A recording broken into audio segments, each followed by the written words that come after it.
Welcome back to my channel. I am Srishti and I hope you are doing great. In today's lecture, we are going to understand role or functions of financial manager in the easiest way possible.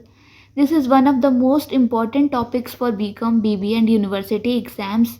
And after watching this lecture, you will be able to understand and remember all the functions very easily. So without wasting any time, let's get started. सबसे पहले एक simple सा question, अगर किसी company के पास बहुत सारा पैसा हो लेकिन उसे यही ना पता हो कि पैसा कब यूज़ करना है, कहाँ इन्वेस्ट करना है, कितना बोरो करना है और कितना सेव करना है, तो क्या कंपनी प्रॉपर्ली चल पाएगी?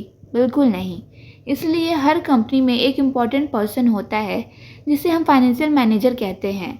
फाइनेंशियल मैनेजर का काम सिर्फ कंपनी के पैसा को संभालना नहीं होता, उसका काम होता है कंपनी की फाइनेंशियल प्लानिंग करना, फंड्स अरेंज करना, उन्हें सही जगह इन्वेस्ट करना और कंपनी को फाइनेंशियली स्ट्रॉन्ग बनाना। आज हम फाइनेंशियल मैनेजर के 8 इम्पॉर्टेंट फंक्शंस को एक एक करके सिंपल लैंग्वेज और एग्जांपल्स के साथ समझेंगे। First, estimating the amount of capital required. सबसे पहला और सबसे इम्पॉर्टेंट फंक्शन है estimating the amount of capital required. इसका सिंपल मतलब है कंपनी को कितने पैसे की ज़रूरत पड़ेगी इसका एस्टिमेट लगाना। बिजनेस स्टार्ट करना या एक्सपेंड करने से पहले कंपनी को ये पता होना चाहिए कि टोटल कितना कैपिटल चाहिए।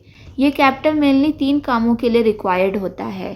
फर्स्ट, फिक्स्ड एसेट्स खरीदने के लिए जैसे मशीन्स, बिल्डिंग, फर्नीचर या इक्विपमेंट। सेकेंड, वर्किंग कैपिटल के लिए।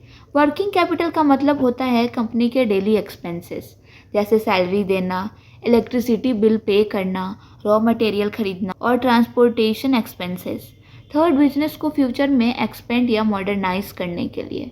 अगर कंपनी फ्यूचर में नई ब्रांच खोलना चाहती है या न्यू टेक्नोलॉजी यूज़ करना चाहती है तो उसके लिए भी कैपिटल की रिक्वायरमेंट होती है। इसीलिए फाइनेंशियल मैनेजर पहले ही एस्टिमेट करता है कि कंपनी को शॉर्ट टर्म और लॉन्ग टर्म दोनों पर्पसेस के लिए कितना फंड्स चाहिए। अगर एस्टिमेट गलत हो गया तो कंपनी को या तो पैसे की शॉर्टेज हो सकती है या अननेसेसरी एक्स्ट्रा फंड्स रेज करने पड़ सकते हैं। इसलिए ये फंक्शन बहुत इंपॉर्टेंट माना जाता है। Second, determining capital structure. अब मान लीजिए फाइनेंशियल मैनेजर को पता चल गया कि कंपनी को 10 करोड़ की रिक्वायरमेंट है। अब अगला क्वेश्चन आता है कि ये 10 करोड़ आएंगे कहाँ से। यही से स्टार्ट होता है second function, determining capital structure. Capital structure का सिंपल मतलब होता है कंपनी अपना पैसा किस प्रोपोर्शन में इक्विटी और डेब्ट से रेज करेगी, यानी क्या कंपनी शेयर होल्डर से पैसा लेगी या बैंक से लोन लेगी या दोनों का कॉम्बिनेशन यूज़ करेगी। फाइनेंशियल मैनेजर का काम होता है इक्विटी और डेब्ट का प्रॉपर बैलेंस मेंटेन करना।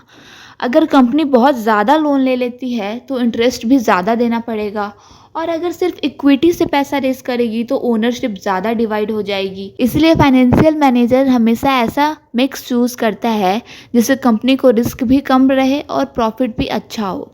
Third, choice of sources of funds. अब कैपिटल स्ट्रक्चर डिसाइड हो गया, अब नेक्स्ट क्वेश्चन है फंड्स किस सोर्स से रेस किए जाएंगे। इसी को कहते हैं choice of sources of funds. Company के पास फंड्स अरेंज करने के बहुत सारे ऑप्शंस होते हैं जैसे equity share holders, preference share holders, debenture holders, banks, financial institutions, public deposits. Financial manager सभी ऑप्शंस को कंपेयर करता है। वो देखता है किस सोर्स से पैसा सस्ता मिलेगा, किस सोर्स में रिस्क कम है और कंपनी के लिए कौन सा ऑप्शन बेस्ट रहेगा। उसके बाद ही फाइनल डिसीजन लिया जाता है।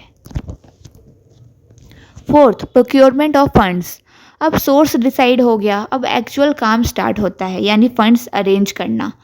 इसी फंक्शन को कहते हैं procurement of funds. Financial manager bank से बात करता है, फाइनेंशियल इंस्टीट्यूशंस के साथ नेगोशिएशन करता है। अगर कंपनी पब्लिक से पैसा रेज कर रही है तो प्रोस्पेक्टस इशू किया जाता है। लेकिन सिर्फ पैसा अरेंज कर लेना ही इनफ नहीं होता। फाइनेंशियल मैनेजर को ये भी देखना पड़ता है कि मार्केट कंडीशंस क्या है, गवर्नमेंट की पॉलिसीज़ क्या है, इंटरेस्ट रेट कितनी है और फंड्स रेज करने का टोटल कॉस्ट कितना आ रहा है। इन सब फैक्टर्स को कंसीडर करने के बाद ही कंपनी फंड्स प्रोक्योर करती है। Fifth one is utilization of funds. अब मान लीजिए फाइनेंशियल मैनेजर ने कंपनी के लिए सक्सेसफुली फंड्स अरेंज कर लिया, लेकिन एक क्वेश्चन आता है, क्या सिर्फ पैसा अरेंज कर लेना ही इनफ है? बिल्कुल नहीं। अगर कंपनी पैसे को गलत जगह इन्वेस्ट कर दे तो कंपनी को लॉस भी हो सकता है।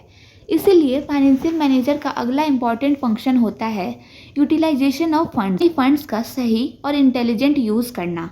फाइनेंशियल मैनेजर ये डिसाइड करता है कि कंपनी के पैसे को किस प्रोजेक्ट या एसेट में इन्वेस्ट किया जाए ताकि मैक्सिमम रिटर्न मिल सके।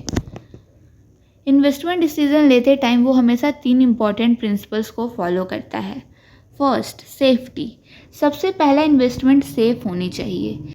ऐसा नहीं होना चाहिए कि कंपनी का पैसा अननेसेसरी रिस्क में चला जाए। Second, profitability. इन्वेस्टमेंट से कंपनी को अच्छा प्रॉफिट मिलना चाहिए, क्योंकि अगर रिटर्न ही नहीं मिलेगा तो इन्वेस्टमेंट का कोई फ़ायदा नहीं है। Third, liquidity. लिक्विडिटी का मतलब है कंपनी के पास ज़रूरत पड़ने पर कैश अवेलेबल होना। अगर कंपनी ने सारा पैसा ऐसी जगह इन्वेस्ट कर दिया जहां से जल्दी कैश नहीं मिल सकता, तो डेली एक्सपेंसेस कैसे चलेंगे। इसीलिए फाइनेंशियल मैनेजर इन तीनों चीज़ों सेफ्टी, प्रॉफिटेबिलिटी एंड लिक्विडिटी के बीच बैलेंस मेंटेन करता है। So this 3 principles are very important, so make sure you understand this.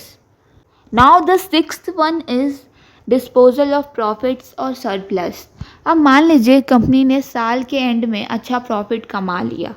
अब फाइनेंशियल मैनेजर के सामने एक इम्पॉर्टेंट डिसीजन आता है, प्रॉफिट का क्या किया जाए। क्या कंपनी सारा प्रॉफिट शेयर होल्डर्स को डिविडेंड के फॉर्म में दे दे, या उस प्रॉफिट का कुछ हिस्सा कंपनी के फ्यूचर ग्रोथ के लिए बचा कर रखे। इसी डिसीजन को कहते हैं डिस्पोजल ऑफ प्रॉफिट्स और सरप्लस।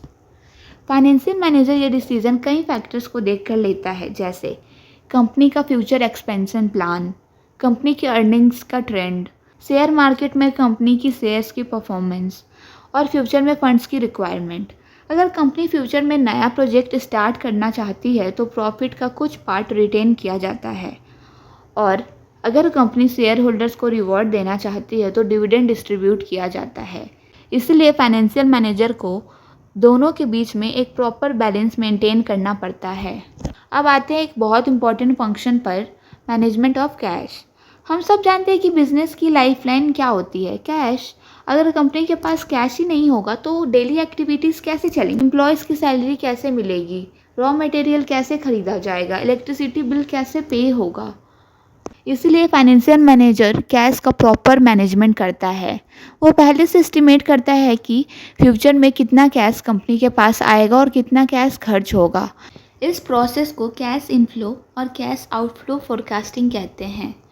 फाइनेंशियल मैनेजर का ऑब्जेक्टिव होता है कि कंपनी के पास ना तो कैश की शॉर्टेज हो और ना ही अननेसेसरी एक्स्ट्रा कैश पड़े रहे, क्योंकि एक्स्ट्रा कैश भी प्रोडक्टिव नहीं होता। Now financial control. अब आते हैं लास्ट फंक्शन पर, फाइनेंशियल कंट्रोल। ये फंक्शन कंपनी की फाइनेंशियल परफॉर्मेंस को एवेल्यूएट करने से रिलेटेड है। सिंपल वर्ड्स में अगर हम समझें तो फाइनेंशियल मैनेजर चेक करता है कि कंपनी फाइनेंशियली अच्छा परफॉर्म कर रही है या नहीं। इसके लिए सबसे इम्पॉर्टेंट टेक्निक है रिटर्न ऑन इन्वेस्टमेंट, यानी ROI। ROI बताता है कि कंपनी ने जितने पैसे इन्वेस्ट किया था उसके बदले कितना रिटर्न मिलेगा। ROI के अलावा भी फाइनेंशियल मैनेजर कई टेक्निक्स यूज़ करता है, जैसे budgetary control, cost control, internal audit, break even analysis, ratio analysis. इन सब टेक्निक्स की हेल्प से कंपनी अपनी फाइनेंशियल पोजीशन को इम्प्रूव करती है और फ्यूचर के लिए बेटर डिसीजंस लेती है। And that's all for today's lecture. I hope you now have a clear understanding of the role or functions of a financial manager. Thank you so much for watching. I will see you in the next lecture. Thank you.